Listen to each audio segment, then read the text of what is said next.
The bromance between U.S. Republican presidential candidate Donald Trump and Russian President Vladimir Putin. Has it become too hot to handle for American voters? I'm Brent Goff, and this is The Day.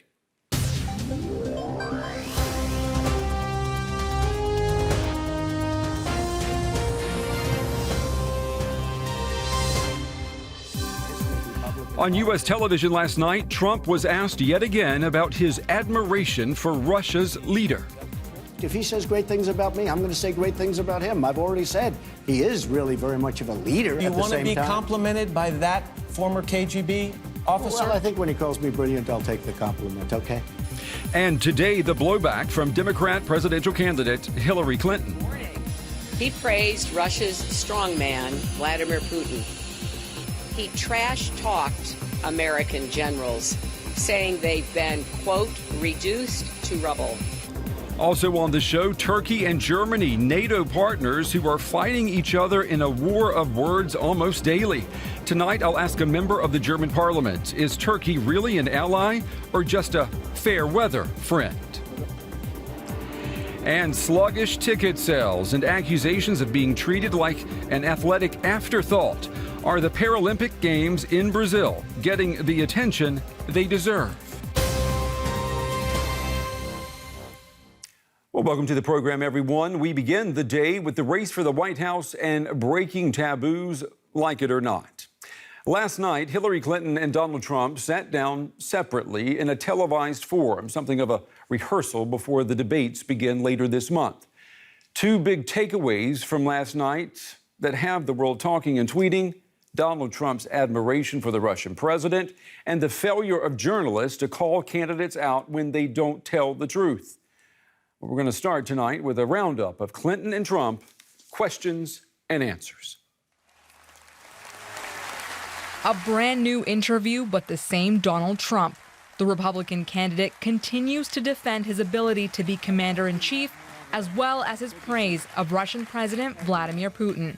Thank you very much for joining us. You heard me say to Mrs. And it's not going to have any impact. If he says great things about me, I'm going to say great things about him. I've already said he is really very much of a leader. I mean, you can say, oh, isn't that a terrible thing he called? I mean, the man has very strong control over a country. Now, it's a very different system, and I don't happen to like the system. But certainly in that system, he's been a leader far more than our president has been a leader. Meanwhile, his opponent, Hillary Clinton, desperately wants to talk about the future, but is still caught up in the past. She admitted mistakes on the email scandal and supporting the Iraq invasion, but asked to be judged on her full record. Her plans for combating the so-called Islamic State involve supporting regional allies. Nice to see you. Good evening. Thank you. We're going to work to make sure that they have the support. They have special forces, as you know. They have enablers. They have surveillance, intelligence, reconnaissance help. They are not going to get ground troops. We are not putting ground troops into Iraq ever again, and we're not putting ground troops into Syria. We're going to defeat ISIS without committing American ground troops. Trump says taking on IS requires a strategy, one he is not willing to reveal. But you have your own plan. I have a plan, but I don't want to. Look, I have a very substantial chance of winning. Make America great again. We're going to make America great again. I have a substantial chance of winning. If I win, I don't want to broadcast to the enemy exactly what my plan is. Trump's talk of big picture versus Clinton details, finally on the same stage, but not yet at the same time. That will come at the end of the month in the first presidential debate. All right, let's pull in our Washington correspondent, Richard Walker. He has reported on every curveball, every home run of this campaign since it began. Richard, it's good to have you with us again. You know, the polls show that Americans do not have a favorable opinion of Vladimir Putin. Trump apparently does. So is all this attention now on what they're calling the bromance, is it going to hurt Donald Trump at all?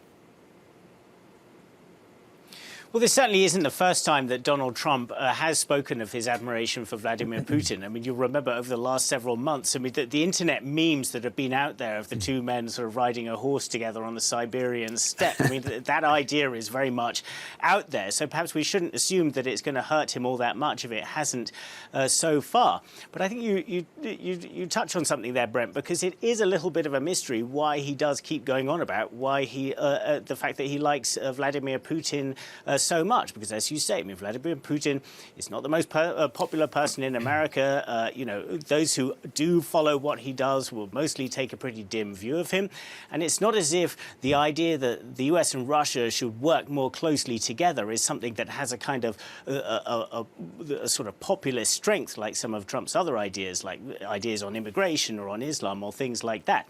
So I think we have to assume that actually Trump really does believe that Putin represents the sort of kind of leadership that he sees himself as presenting to America, this sort of strongman mold, which would actually be quite a break, not just from Barack Obama, but from the tradition of the role of the president in the US political system.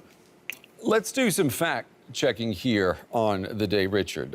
Matt Lauer, who interviewed both candidates last night. Now, he's come under a lot of fire for not taking Trump to task when Trump said that he had never supported the UN or the U.S. invasion of Iraq. Now, Trump was a guest on Howard Stern's radio show back in 2002. Now, we'd like you and we'd like our viewers to listen to what Trump said then about the invasion and then watch what Trump said last night. But we have an idea who the enemy is, and a lot of times the politicians don't want to tell you that. Are you for invading Iraq? Yeah, I guess so. You know, I wish it was. I wish the first time it was done correctly. And I have good judgment. I know what's going on. I've called so many of the shots. And I happened to hear Hillary Clinton say that I was not against the war in Iraq. I was totally against the war in Iraq. You can look at Esquire magazine from '04. You can look at before that. And I was against the war in Iraq because I said it's going to totally destabilize the Middle East, which it has. It has absolutely been a disastrous war. You see right there, Richard, it was very easy for us to do that fact check. Matt Lauer let Trump get away with basically a major untruth, if you will. I mean, we hear this criticism all the time that journalists treat Clinton like a heavyweight who can take the hard questions, but reporters put their extra care gloves on when they question the reality TV star Donald Trump. Was that criticism confirmed last night? Well, I think there certainly is a sense that American journalists have struggled to deal with Donald Trump. He is, after all, a really unprecedented kind of a candidate, and particularly in situations like this, where he does have a habit sometimes of making statements that the fact checkers then go into, that they then describe as untrue, but that Donald Trump will continue to assert, despite either a lack of evidence or clear evidence to the contrary. Now, the question that moderators and journalists and interviewers face is, do they go into sort of live fact-checking mode and risk ending up in a sort of ping-pong of yes, you did, no, I didn't, yes, you did, which is really quite foreign to the American tradition of political journalism, which is still quite deferential, really. It doesn't have, say, the adversarial tradition to the extent that the United Kingdom does, for instance, in how it handles its politicians. Now, obviously, Matt Lauer decided not to go down that route, either because he wasn't prepared to or because he didn't want to. But what you can bet is that the journalists who will be hosting those very important TV debates, much more important than this event, with a huge viewership, they will be agonizing over this in the weeks ahead as they get ready for those events. And, you know, reporters were quick to point out what presidential candidates should know about everything.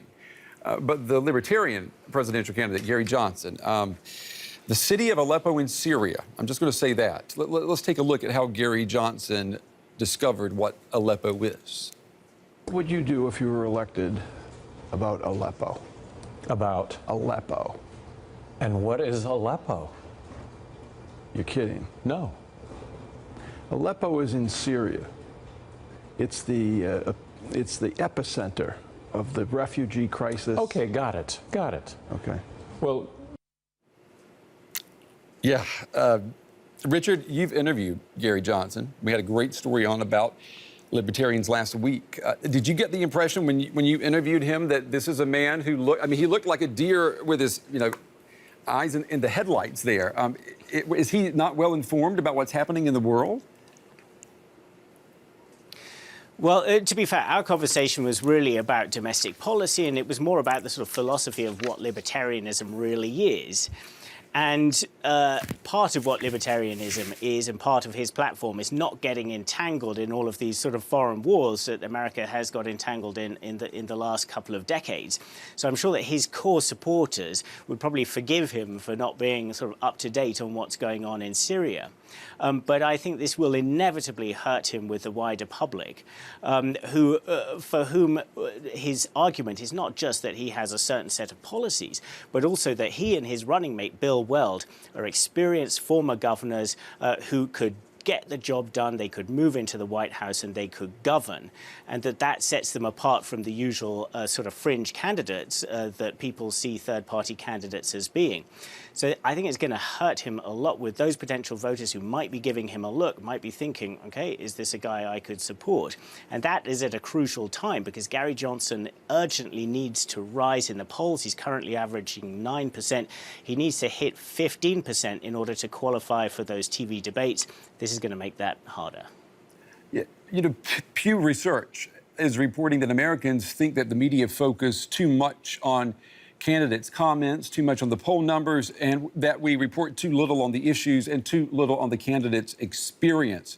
So where does Trump's lie about supporting Iraq and Johnson's gaffe on Aleppo, where do they leave us journalists? Or is it that international journalists and media, do we do maybe a more thorough job? I mean, what's your take?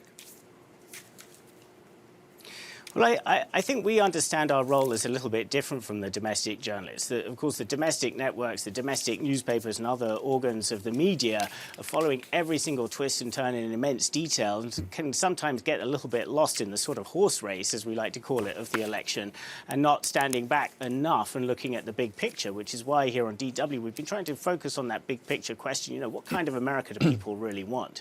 But I think, the issue of these two gaffes, which were made essentially by Donald Trump and Gary Johnson, is certainly getting an awful lot of airing in the media. And I think some in the media say, well, there's a responsibility also on the public to follow this, on the public to keep up to date with this, and on the public to take a clear-eyed view of these candidates and make their own mind up about whether they're really fit for office. All right, our correspondent in Washington, Richard Walker, on the story tonight. Excellent analysis, Richard, as always. Thank you very much.